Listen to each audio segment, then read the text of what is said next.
میں ٹیکنالوجی سے ریلیٹڈ ایک کانفرنس کے لیے یہاں سان فرانسسکو میں موجود ہوں۔ Pakistan national I T board کے چیئرمین شباہت علی شاہ بھی اس کانفرنس میں شریک کے لیے یہاں پر آئے ہوئے تھے۔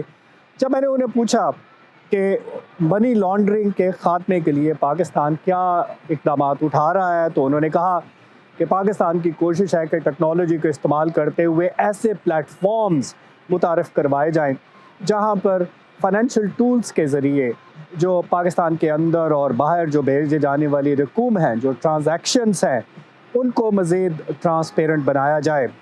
جب میں نے ان سے پوچھا کہ یہ فیڈ اف کا مسئلہ تو کافی عرصے سے چلا آ رہا ہے، گورنمنٹ نے ابھی تک سالڈ کون کون سے اقدامات اٹھائے ہیں، تو ان کا جو جواب تھا وہ آئیے سنتے ہیں۔ دیکھیں، کچھ پلیٹ فارمز بہت عرصے پہلے کے بنے ہوئے ہیں، لیکن وہ انف نہیں ہیں، وہ انف ٹرانسپیرنسی نہیں دیتے۔ کچھ پالیسی چینجنگ ہے، کچھ آپ کو نئی انوویٹیو ٹیکنالوجی لگانے کی ضرورت ہے۔